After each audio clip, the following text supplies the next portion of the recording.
Hey everyone, Bob here, KD4BMG HOA Ham. I have the privilege of being on the West Coast today, and I just pulled up to Rolltech, one of Chameleon Antenna's key manufacturing partners. I have the privilege of touring their facility today, and I want to talk to them about some of the things that resonate with me as a supply chain manager of 30 plus years in manufacturing. And maybe we'll look at some antennas too. Come on, let's get inside and take a look at what's going on.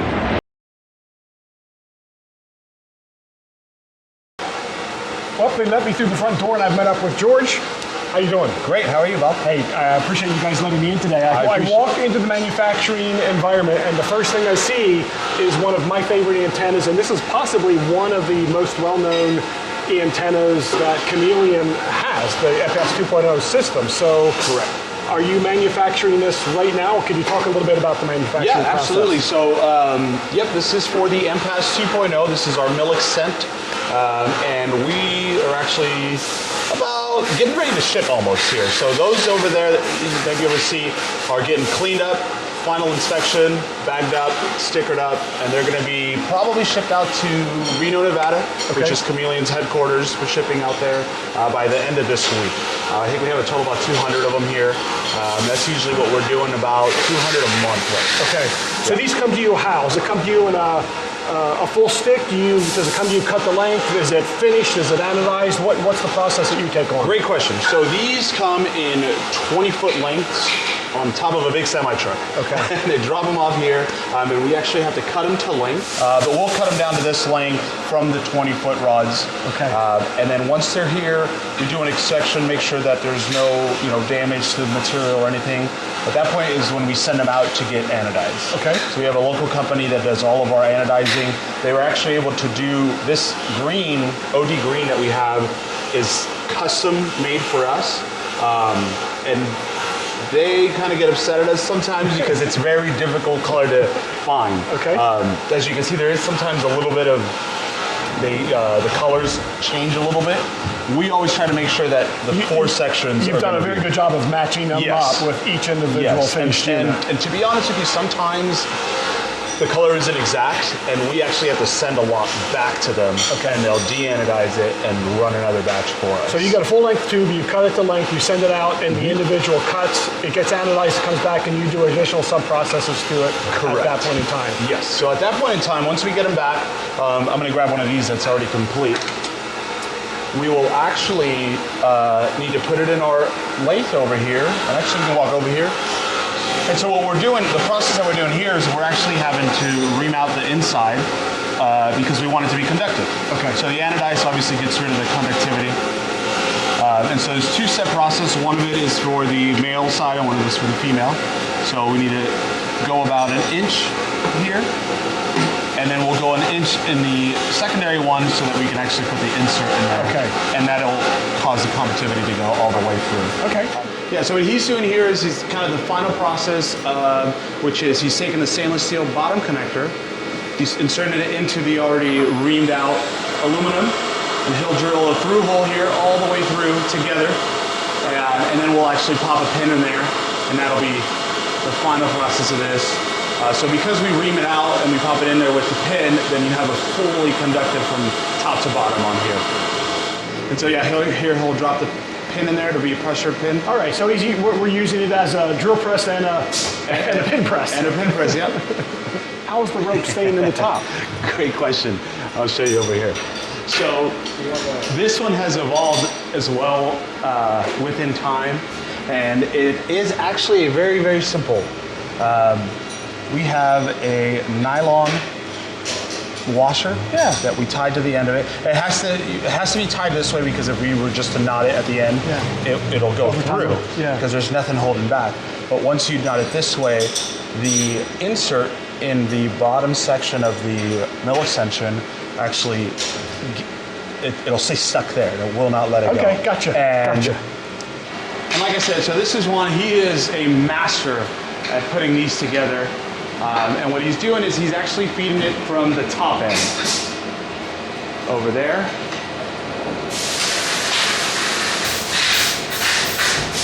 And now this took, a lot of measuring and time, but he will sit here and crank them out like no one else.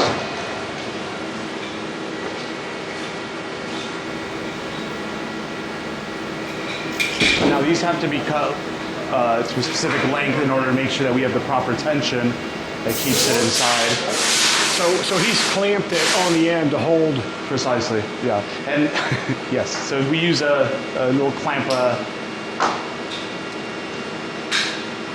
on there, and then he'll pop it through on the top connector there. Nice little tight knot at the top. And now those are the top ones are pressure fit as well as roll pinned. Okay. And we just kind of do that to add just a little extra sturdiness to it. So based on what he's doing, because they were already cut to length, because you guys know what the proper tension is for this. Exactly. It's cut to length in every activity that he's doing there. It's going to end up with the right amount of tension that's repeatable from unit to unit. Precisely. And then, so this machine also works directly with our spike mount, which is another accessory that goes with the MPAS 2.0. And just like everything else, you know, that comes in long length. You got to cut it down. So actually right here we have the stick part of it. And you're turning that here in this lathe, okay. So yeah, after these are cut to length, which is here, the next process is popping them in here, and the lathe, again, already programmed, will come through and sharpen the end on that. And then for your top on this, you're also running that in this lathe. So yeah, that's this guy right here. This lathe, and you're taking it over here, drilling it and staking it as well. Exactly the same process. Okay. And so we'll tap it here, pop it in there, and then roll pin it. I've never seen a drill press used as an actual press like that. Now, you guys, you smart guys, you engineers, you machinists, you do this kind of stuff all the time. I've been in manufacturing 30 plus years. I've probably purchased a couple $100 million worth of machine parts. But I've not worked hands-on with any of this. So but I'm mechanically inclined. My dad's a general contractor, so I know how to work with my hands. So that just kind of tickled me a little bit to watch him use it as a press. And it just makes it easier because since we're drilling the hole so precise, to have to match it up later and make sure that the tubing is ready to go. He's not batching and queuing anything. He drilled it. He immediately goes to the next step. He's not building up inventory at that particular point. He's finishing it off, going to the next process. Precisely. Good deal. It works very well. What was the popularity of this once COVID hit and people were starting to prepare for the unknown? Was this one of the items that kind of skyrocketed for you guys? I would say the MPAS 2.0 was the biggest seller. And during COVID, not only because we were selling so much, we were running out of bags, like just parts we could not, contain, because it has so many different pieces. Very versatile, right? So many ways it can be set up. So we started, that was one of the ones that was just selling out. We couldn't keep it in stock. And actually the mill extension on its own, because of the high sales and not being able to get material at times, was out of stock on the website for almost a year. Because we figured instead of selling them by themselves, we need them to sell the MPAS kits. Gotcha. So yeah, for about a year, we unfortunately had to have it out of stock, and you couldn't buy one on its own. And whenever it did, we got through little phases where like, oh, we have excess of them, let's put them back. They would, Well, you're selling direct to consumer. You're also selling to distributors globally. Correct. Wow. Yes. Yeah. So we have a lot of distributors that we work with. DX Engineering, HRO, overseas we're doing WeMo, so they're ordering, product by the pallets. And so that was also another struggle for us during the pandemic and stuff, was we obviously have to take care of our direct customers, because when you order something online, you expect to get it shipped out within a day or so. So that was another challenge that we did have doing it. But definitely the MPAS is probably, even to this day, our most popular product. And it's the one that we have to keep an eye on the most. That makes a lot of sense based on its versatility. I use it when I want to go POTA and I don't want to fuss with trying to figure out a new antenna for a video. That's it. It's a vertical.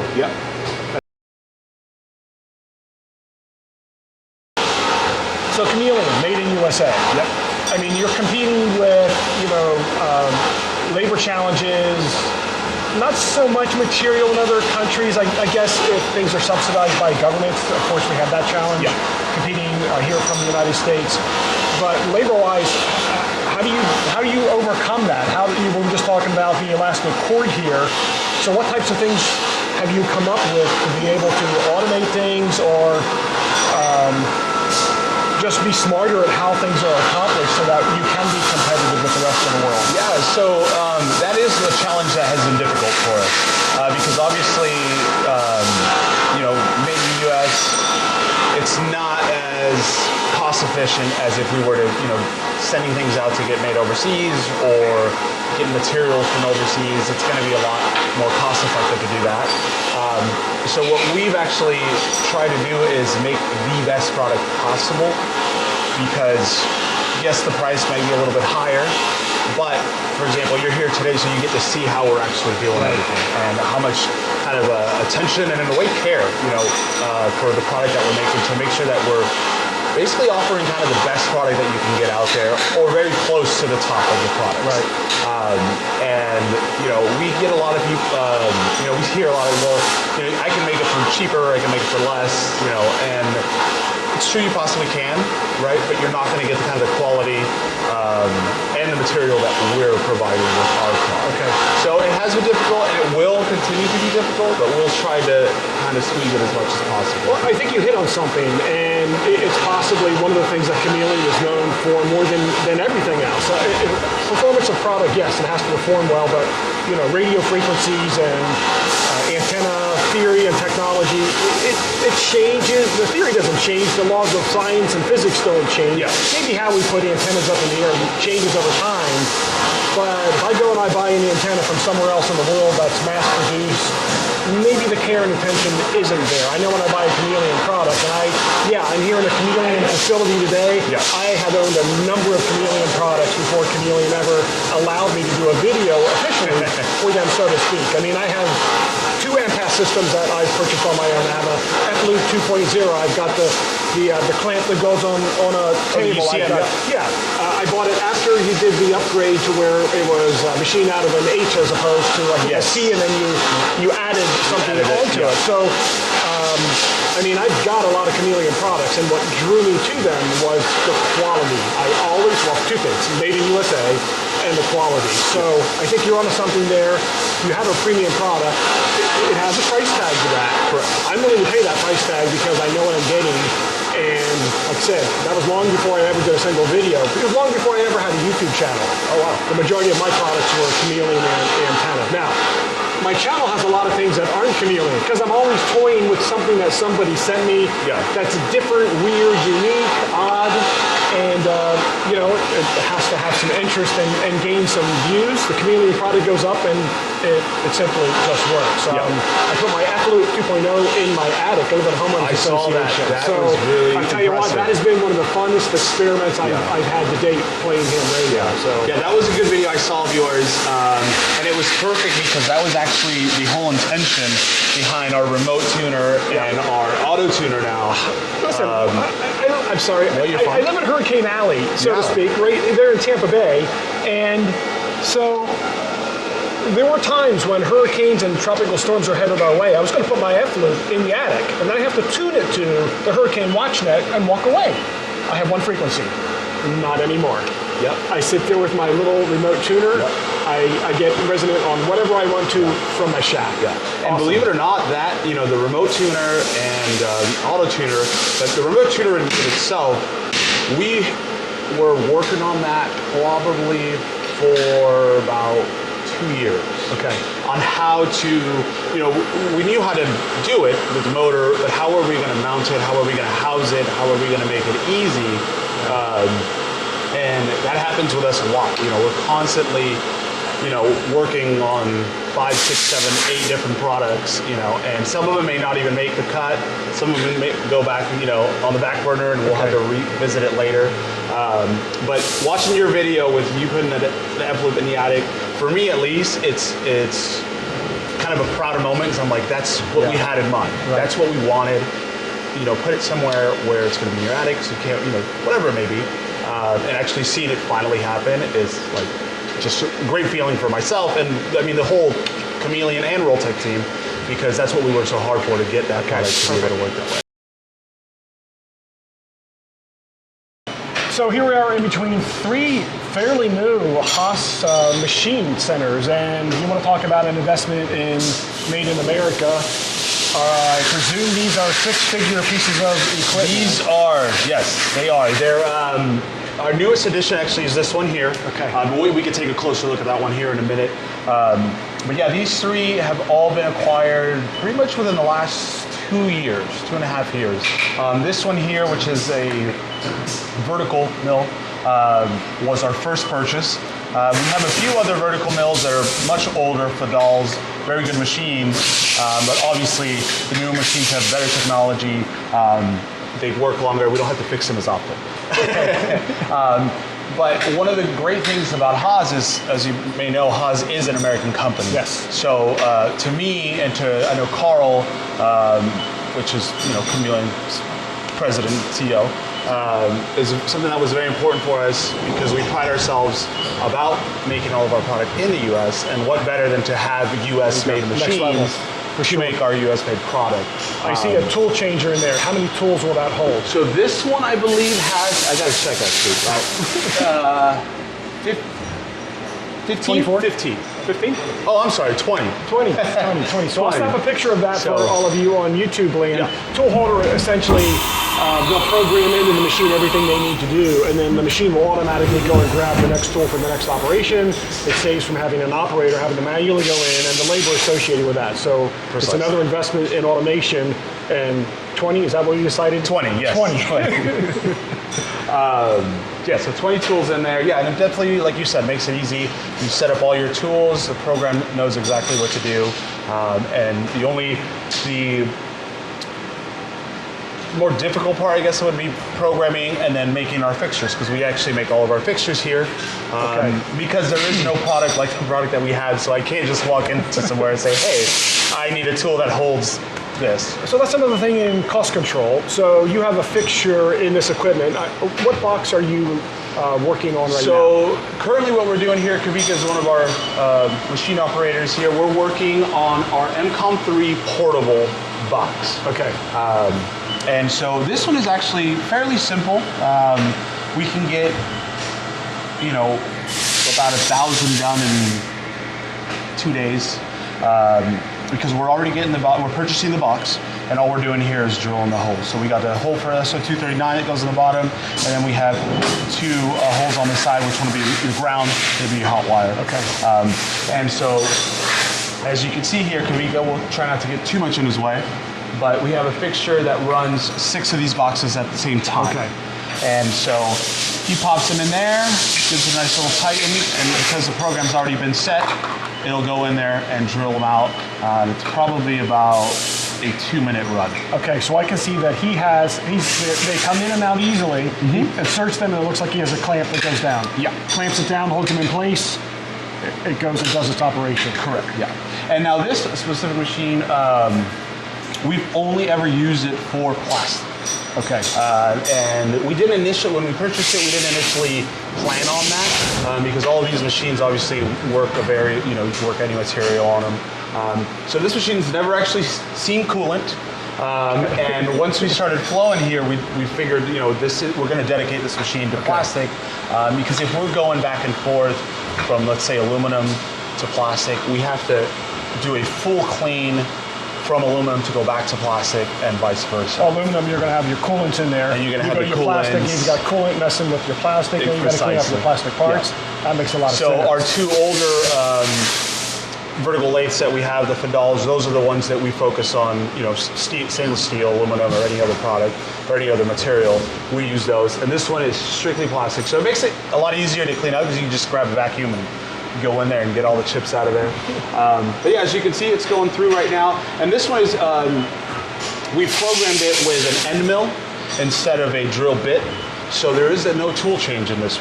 It's just one tool. We'll come and drill the 2 holes out, and then it'll just do a little circular motion and pop it out. Gotcha. And so, like you mentioned earlier, we have 20 tool holders, but if we can avoid having to do a tool change, that'll save us just a little bit of time. And when we're running 1,000 or 2,000 pieces, a second here, 30 seconds here is, another time. So, but yeah, this machine works on all of our F-loop boxes. with the F-Loop, actually 2.0 and 3.0. We don't make the 2.0 anymore, but we did it here as well. All of our Chameleon MCOM 2s, MCOM 3s, MCOM bases, those are all done here. It was a great addition. And basically within a year of purchasing this one, we actually got this one in 2021, right at the end of 2020. Okay, the pandemic. And that was, I don't know if I mentioned this before, but during COVID, we did have to partially shut down, just like everywhere else. And so it was actually just Julian and I working here. Okay. So it became very difficult for two people to do what normally about 5-6 people were doing. So that was what kind of encouraged us to, okay, we need another machine that's able to do more. And at times, even Kavika here, who's working on this one, he'll be running 2, if not 3 machines at the same time, because you can actually program them to where if that one's running for 3 minutes, while that one's running, you can come over here. This one finished its cycle, and you can switch out the parts. Okay. So he's just going back and forth between all 3 of these. Yeah. And personally, when I do it, I like it because it makes my day go by faster. Instead of standing there for... Well, he also doesn't have to walk when he goes home. He gets all of his miles in here between these 3 machines. But yeah, within about a year of getting this one, we decided to get a lathe, which is turning lathe, which is the ST20 back here. And we have had a Haas before. It's actually, we have a Haas lathe back there. It's hidden, it's a little older. Still working great. I think it's from the mid-90s. Still runs great, works great. The controls are very similar, which makes it very simple to use. So obviously, upgrading and getting a new ST20 was almost a no-brainer. And with the way that business had been going and how Chameleon has grown over the last 3 years, it was, we had to get one. And then same thing again, this one here is ST20Y, which is really cool because it has what's called live tooling. So Rolltech and Chameleon provided me unlimited access to their facility, so there's a lot more to come than what I'm showing you today. We can't fit it all in one video, and there just might be some surprises along the way of some things that you've never seen before. There are 2 of these in existence in the world, and I've got one of them in Tampa Bay, Florida. There's a lot more in process being manufactured. We'll talk about that soon.